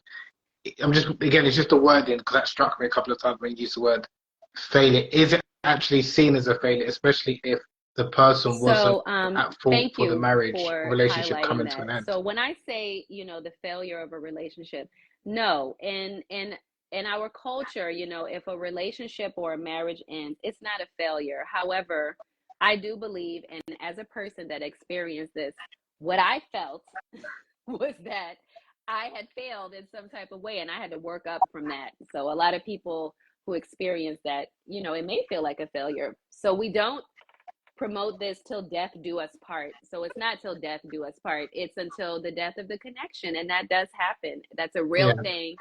It happens. It doesn't matter what color exactly. you are, where you're from. It just happens. And Yeah, so yeah, it's not a personal failure. We're not pushing that or saying that.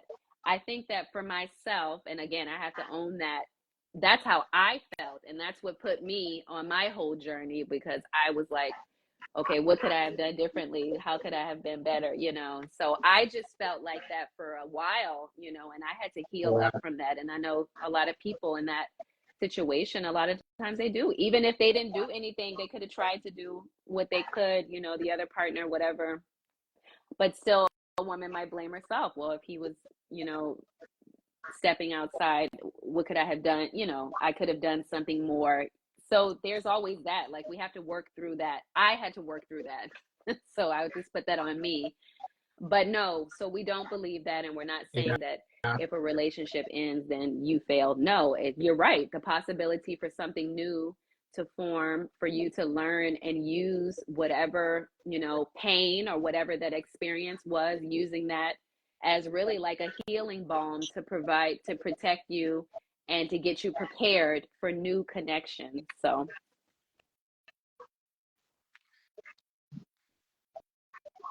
Yeah. Yeah, Yeah, sorry, I just wanted to thank kind of you. like, 'cause I thought that's what you meant. I just wanted to kind of make that clear for people who are listening, because I think oftentimes women will internalize like a marriage coming to an end as if it's their fault. And I think it's more of a Eurocentric outlook, which I think we need to kind of debunk.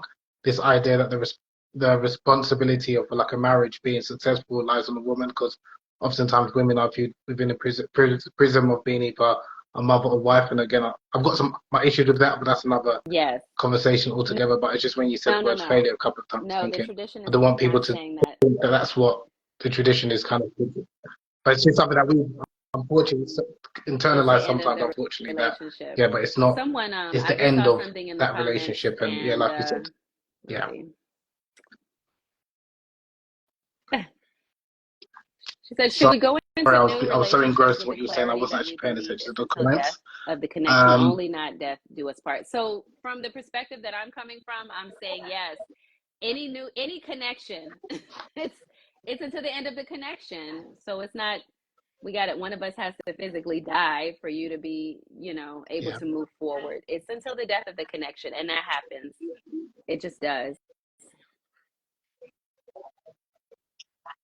yeah, that's a very good question. Thank you for asking that. Can we actually expand upon that? The concept of like, till death do us Yes, part. that's Correct me if I'm yes, wrong. That's more of the yes. vows So if from you're getting married in the Christianity, West and you Christian have marriage, right? like a Yeah, regular, wedding, and they're reading the vows, then yeah, they're saying that you promise, you're saying I do, to stay with this person until death do us part, in sickness and in health and all of these different things. So that is a part of the Christian um, explanation, or the vows that you would take, when getting married. But it's not. It's really, it's unfortunate.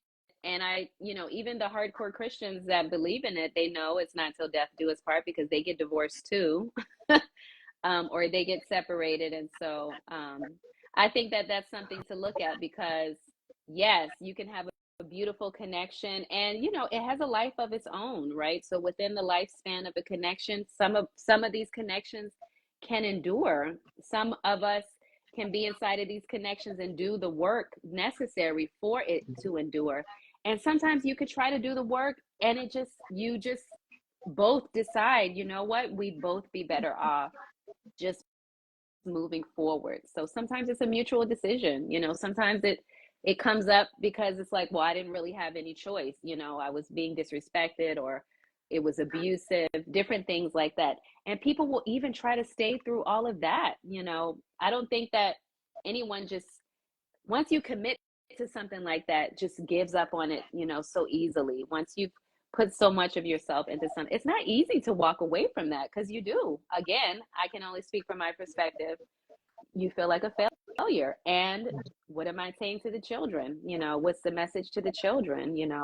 Will they think that I gave up? Does it look like we just gave up? And I was accused of that, just giving up. And it's like, well, no, we actually have been to counseling. We went through everything. And even through that, I've decided that it's just going to be best, for us to move forward in a different way. So I do believe, and just to reaffirm, that it's until the death of the connection. And when you have kids together, the connection doesn't die, because you just have to deal with each other in different ways. So you still are connected, but just not, in that thing. And one thing I wanted to say, this is something that I yeah, usually, that comes up for me, is that a lot of the times we are not prepared in our marriages when the romantic aspect of it changes, because that changes. So, how do we relate to each other once the romance has declined? Because a lot of the times that'll be the death of the relationship, because either you didn't establish that friendship connection at the top. So then, yeah, the relationship is going to go through stages and phases, but the romantic aspect sometimes will decline, or change over the years. And a lot of the times that's breakdown, because if that's what it is, if that's what is the source of the infidelity or whatever, I think a lot of the times we're not prepared for that. okay, so no, the romantic aspect of the relationship is no longer there. So does that mean that we can't even have a conversation now? And a lot of times people get divorced and go through that.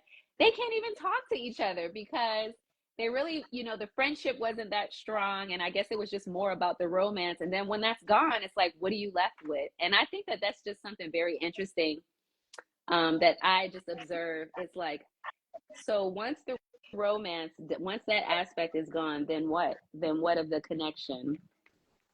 And that's not a question. It's just something that I thought about before, how we sometimes just don't have the tools, or we don't put the time into developing that friendship, at the top end before delving so heavily into the romantic aspect. And so then it's very hard, for people. They might have spent 20 years together, 15 years together, and that part goes, and now they can't stand each other. And it's just like, I lived so many years with you. We can't even sit down and have a conversation because I don't want to sleep with you anymore, So I think that's a pretty interesting piece.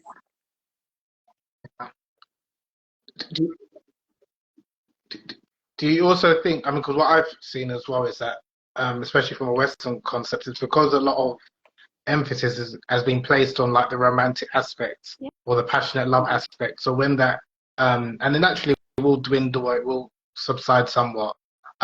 People find that if that's not strong in their marital relationship, then the relationship is defunct. When in reality, in the many traditional cultures, not only in Africa but also parts of Asia, there's a friendship aspect that you mentioned, and also there's a respect as well. It's not just a case of, okay, we might not be intimate right now for a period of time, but there's other things that I appreciate and I love in you as a person, not just because you're the mother of my child. That is why I'm going to honor you, and I'm going to be loyal to you and stay with you, whatever we are going through, to kind of address it. So I think maybe because there's so much emphasis on this like passionate love, and again, a lot of it's come from I would say more of a Eurocentric perspective. And because, again, that doesn't actually last for a long period of time, once that subsides, you find a lot of men more likely to maybe either step out, or sometimes the women may feel that this is not a proper marriage because we don't have that, passionate, intimate relationship that we first had when we were dating or newly married. I just think, again, you might have to reconfigure the way we view, relationships and partnerships or marriages, what have you. If you look, that's why I'm interested in looking at different cultures. They don't have this obsession with the limerence, shall we say, that we have in the West, that this passionate love that, again, you might have it in the beginning stages, but there's more to a long-lasting relationship than having that passionate love stage. And it's quite interesting because a lot of the, the books, like whether it's the 5 Love Languages, Esther Perel's book, a couple of other books that's recently been like bestsellers, they're all talking about that issue of how do you deal with how do you sustain a long-term relationship when the passion subsides? Because that's natural, it's going to happen. And that's all because, again, they're built into this idea that has to be like in the Hollywood movies, which again is like just unrealistic, because that's the model that's been presented to people, both men and women alike. And we've been socially conditioned to believe that is what a healthy marriage is. That's what we're kind of chasing, and it's just like I just think it's unrealistic, so that's quite problematic. So it's good, and that's why I wanted to hear, like the different cultures having different, or traditions having different views about relationships and male-female interaction and things like that, because we can maybe alter the way we kind of look at relationships, not only with someone else, but also with ourselves. So yeah, thank you for shedding light on that. I did have a couple more questions. Sorry, I don't want to keep you too long, but there was small page.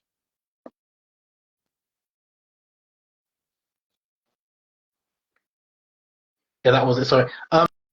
Have you No. Have you heard of the concept called ostonality? I can't remember. There was an American, I can't remember her name. She coined this name, I think, after the Austrian tradition, but she called it ostonality, and it was the whole idea of eroticism from an Afrocentric perspective.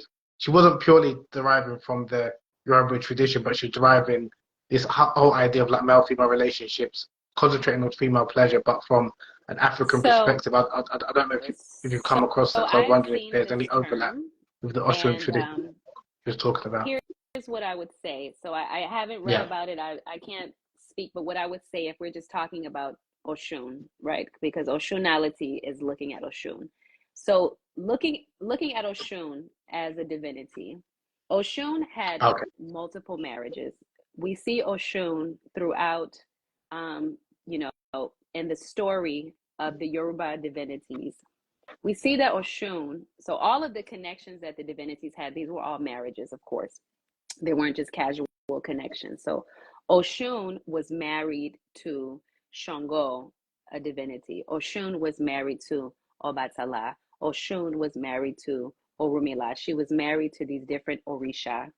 And what happened was that so Oshun represents, she's one of the younger divinities. And as I said before, she represents river. She's water, right? So earth is parched dry without the energy of Oshun.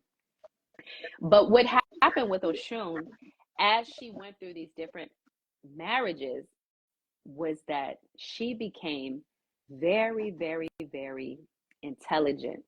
And she used her sensuality and she gained wisdom from all of the divinities that she lived with. She learned how to be a diviner from living with Orumila.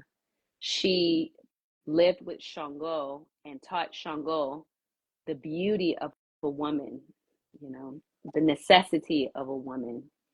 She softened, you know, Ogun, this forest entity. She softened him. So she used her sensuality, her creativity, and her intelligence in order to survive and still be desirable through these different, you know, aspects of her connection. So we have stories that we read about the Orisha and how it was that they lived and things like that. And one of the things about Oshun was that she was the wife, you know, at different times of different divinities. And after each of those marriages, she gained more powers, you know, her powers just being intelligence, more creativity. She learned how to do the things that those particular divinities are responsible for. And in that way, just became so important. So I would imagine talking about Oshunality is just really looking at how Oshun was able to navigate, you know, these different relationships with these different divinities and still come out as a beautiful, desirable woman that they were lined up to say, yes, I will marry you. And she was able to do it, you know, again and again. So Oshun and the teachings of Oshun, especially, you know, for women, is really about tapping into, you know, sensuality. And it really is about the deserving, you know, pleasure, to be pleased, to be appeased. So that's the energy of Oshun. There are other female divinities, you know, that we could talk about that rule over motherhood, you know, childbearing and child rearing. We have, you know, female warrior like energy. So the Orisha, all the female divinities all carry different aspects of a woman. Oshun, though, in particular, as I said, is the blood. So Oshun is also the sexual organs. She rules over that as well. So Oshunality then would have to do with this partnering based on, you know, Oshun being that sensual being that she's portrayed as. Now I'm going to have to go and read about it and find out more about it. But just to shed a little light on who is Oshun and what is the energy of Oshun. And like I said, people are just obsessed with this energy because she's just presented as just being beautiful and, you know, she's sexy and all of those things. So every woman, most women that come across this tradition, they want to know if I'm are you a daughter of Oshun? Or I feel such resonance with the energy of Oshun. And it's like, everybody's not, everybody's not Oshun, but it doesn't mean that we can't,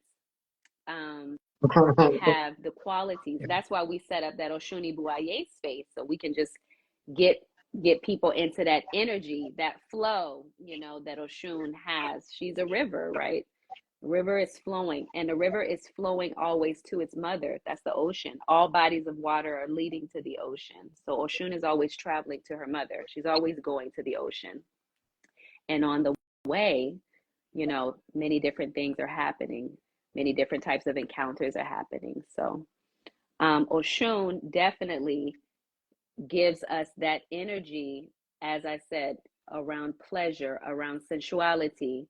But however, you know, we have other divinities, female divinities that lend to that as well, because we have stories of how these other female divinities lived and how they were with their husband, and they were all married. You know, we're talking about tradition, so people weren't just casually hooking up. These were marriages, you know, that they had, which give us examples, you know, of how they learned from each other and how they use their powers, you know, together in that way. So I think that in looking at those examples, a person like myself that's into traditional African spirituality, there's so much to learn from the Orisha, you know, just about your womanhood, about your right, you know, to pleasure, about desire, about, you know, learning to be self-sufficient, about learning how to have a market, all of these different things that you would see in traditional African women. You know, they always have a market, they have a business, right? They're married, they have their children.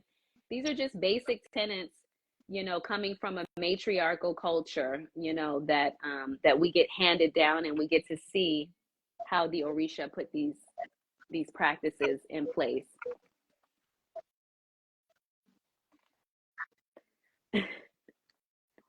No, thank you for that. You actually filled in the gaps because I read a couple of articles. You summarized it brilliantly but you filled in the gaps, like I said, because some of the articles I read about the whole concept of Oshunality was the Oshun having multiple partners, and the way it was presented was it was like multiple casual partners, and it was this idea that because she has multiple casual partners, she's taken the power of all of her side.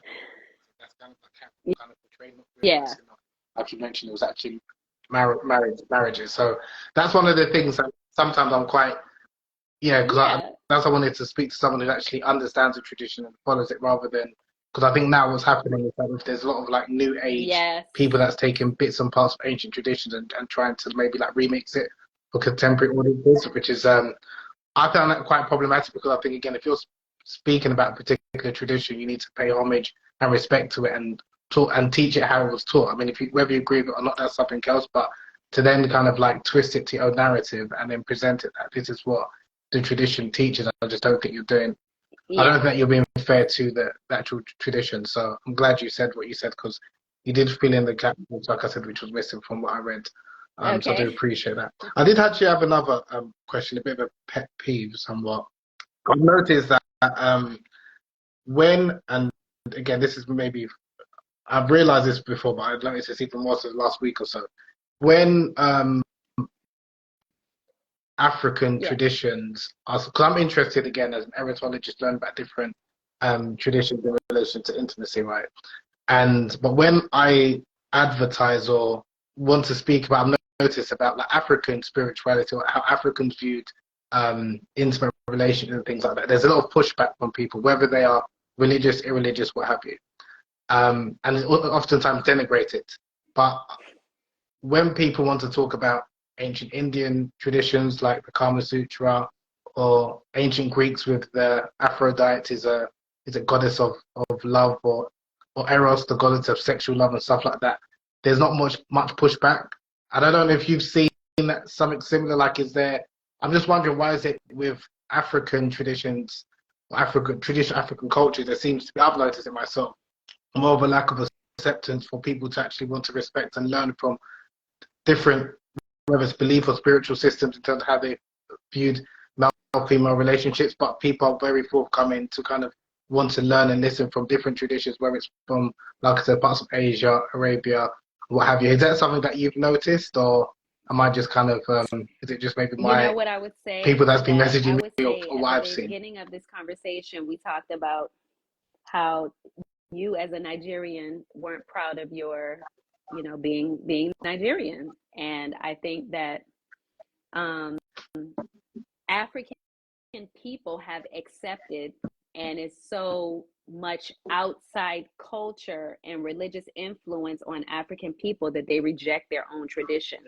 So I don't know what that's about. I don't know if it's about proximity to whiteness or otherness, you know, and dismissing that we have our own traditions, you know, we have our own history, we have a context for everything. So I just think that we're also, when you say traditional African spirituality, people automatically will dismiss us, people like myself, and say, oh, you know, you're pagan, blah blah blah. Like, you know, they just have all these negative things to say. Oh, you practice voodoo, it's witchcraft, this, that, and the third. And it's like, you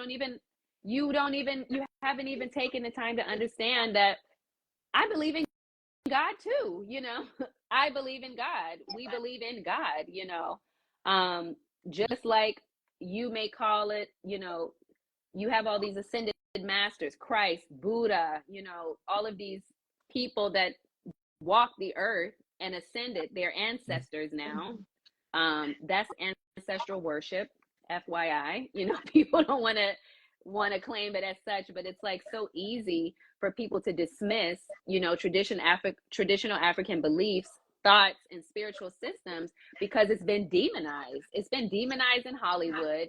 It's been demonized because of this whole concept about, oh, it's negative, and, you know, we put spells on people and do all of this stuff, or we believe in multiple gods, and it's just a lot of misunderstanding. So if all of that misunderstanding exists, then it takes a special type of person to stand up and say, no, actually, you know, I believe in God too, you know, just like you do. It's just like you call God one thing and I call God another thing. And just like a person on the other side of the world may have another name for God. Does that mean that it's not God? No, it doesn't. It just means that we evolved in different places and we have different names for this supreme being, for this life force energy, the all, you know.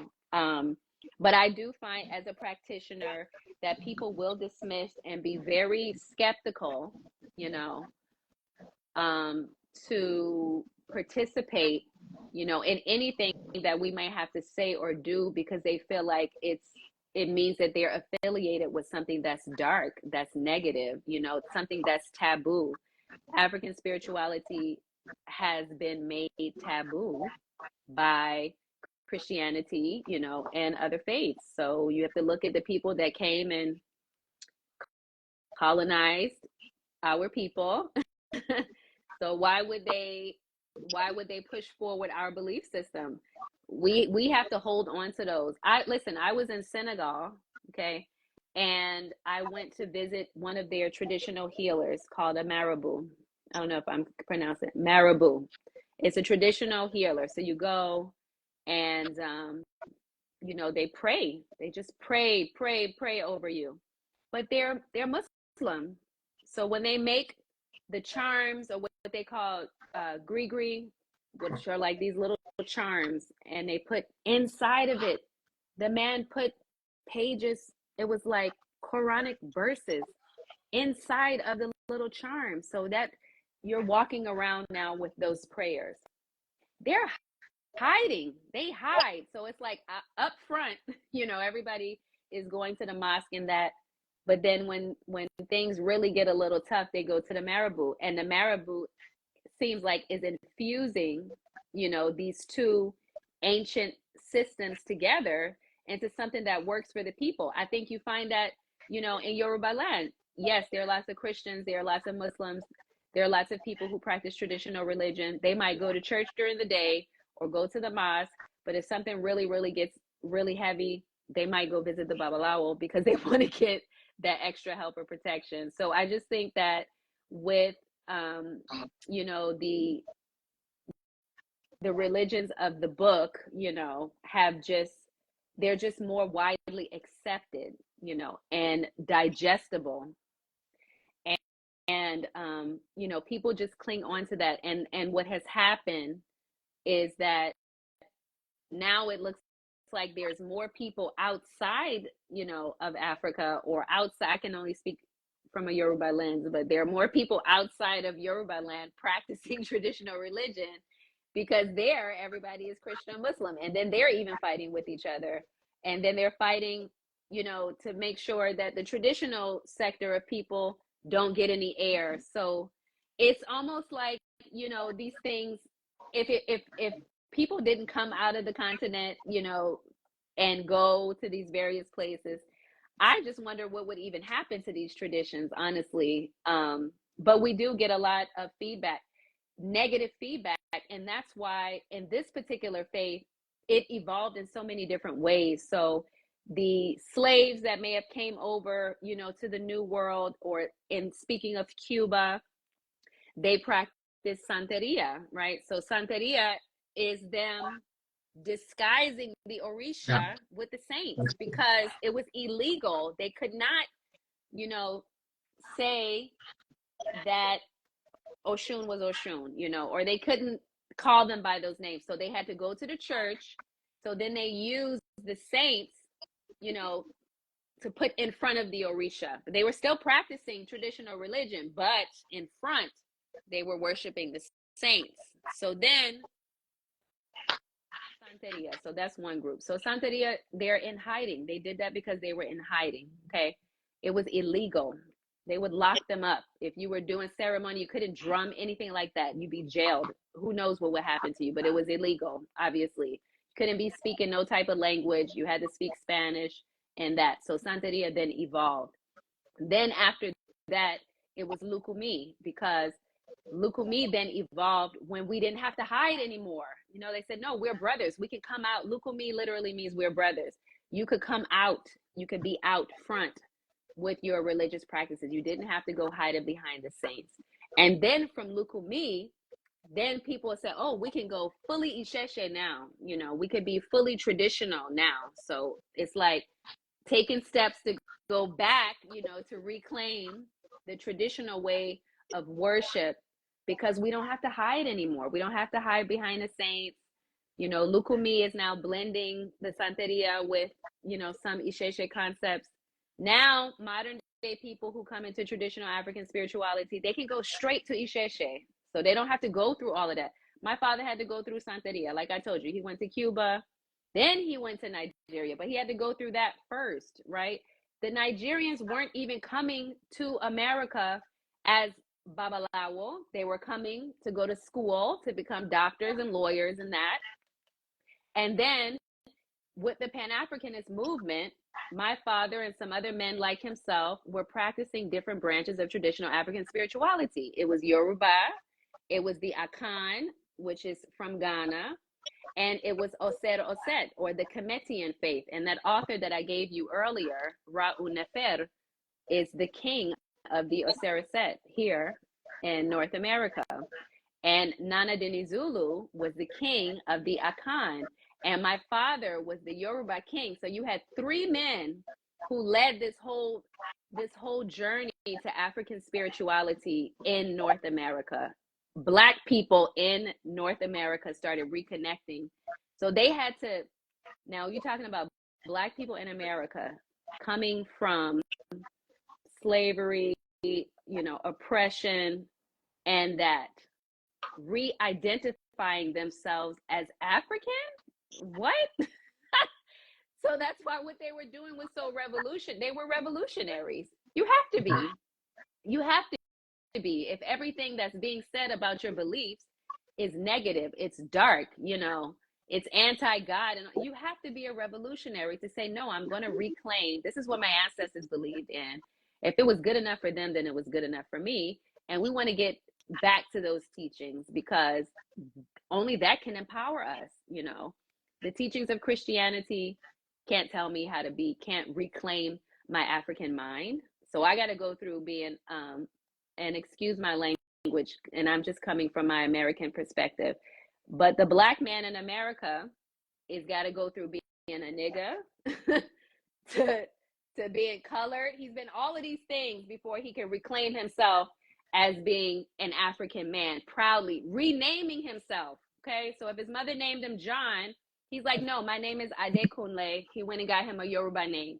My father was renaming Black people who was trying to reconnect with their ancestry. Now you go to Brazil, you go to Cuba, all these places. These people have Yoruba names. They've reclaimed and reconnected with their ancestry. And so now people like myself, now we integrate ourselves into regular life. So it's like, listen, I can go to church, I can go to the mosque with you. No disrespect, because I believe in tolerance. I practice tolerance. I can't say mine is better than yours, or, you know, that's just crazy. It just puts us at odds and at war with each other. And so it's a very difficult walk, you know, to be proud of that when the popular culture is not elevating us as such, you know. Black queens in America are gay men. An African woman, a black woman, we're like, oh yes, queen. We call each other queen, but realistically, So I just lost that. Sorry, you said a black queen in America is a gay. So that I'm just just that when saying you that for said us that, to reclaim the I'm fullness of our discombobulated. African What did you mean by identity, that? it's so interesting, you know. It's just so Oh, okay, interesting yeah. because they would never Being call us co-opted, as yeah. a queen. A society doesn't let us know that, Mm. you know, yeah, not everybody came from royalty, but then you got to think that you're royal to reclaim that. You got to be that heavy. You got to be that, like, okay, yes, I'm reclaiming my royal ancestry so I can be proud of it, you know? But what I'm saying is that queens, black queens in America are not black women. Do you understand? They're black men. That's how it's messed up. So how could people be proud to claim all of these different things when everything has been so distorted and discombobulated, as you said? So that kind of went down a thing, but it's just like we've had to journey. It's been a journey. My parents, you know, even my grandmother. My grandmother was in the Moorish Holy Temple of Science, which was my grandmother was a Muslim, which was an offshoot of the Nation of Islam, right? So that was like Islam in Black America, like Farrakhan, Malcolm X, they were in the nation. Then you had all of these different groups that kind of grew from those teachings. When I used to go stay with my grandmother, I used to go to the mosque with her. That was my Sunday school. I would go with her there. So like there have been so many journeys of Black people trying to reconnect with who they are. So it's very hard to be proud, you know. Now everybody's like, oh yeah, I practice traditional African spirituality, but it's like, you know, oh, we're witches now. And, you know, it's all this modern spin and they don't know anything about the culture, you know, or really anything about the spiritual system. But people have PTSD from the church and all of these different things. So you have all of these young people that are running around looking for something, you know, something that they can say, this is mine and I feel accepted, you know, in this space. So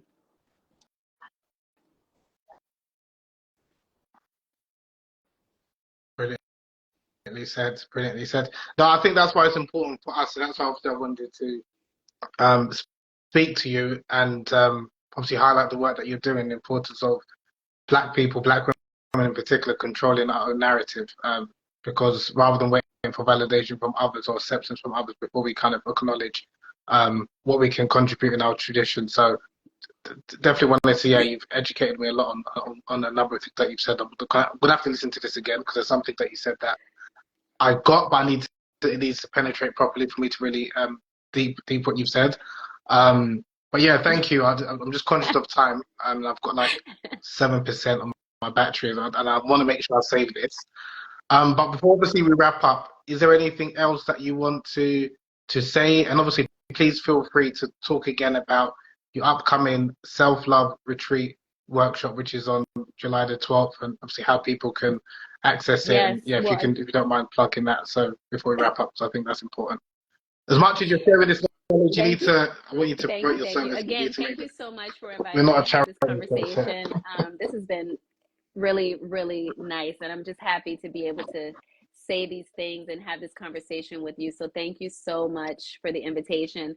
As I said, I'm a fan of your work. I always will be.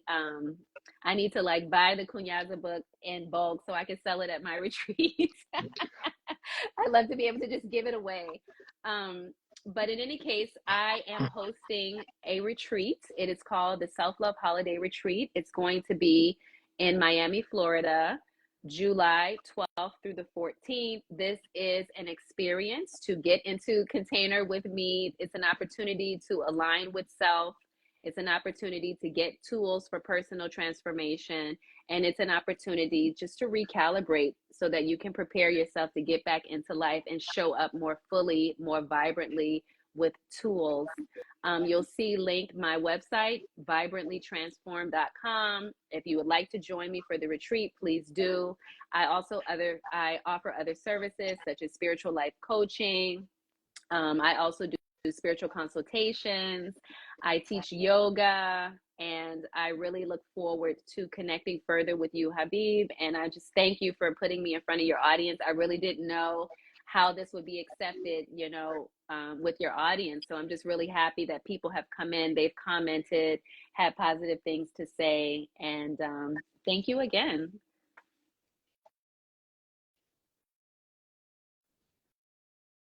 Oh, thank you. I appreciate again the work that you're doing, and keep going on. Yes. And yeah, we'll Okay. speak more. But I just want to make sure I save this because now it's 4%. So I'm conscious of. But yeah, thank you, and again, thank you everyone for listening. And again, I'll save this if you obviously want to rewatch it. Take care. On my page. Take care. Thanks Bye-bye. thanks again. Speak to you soon.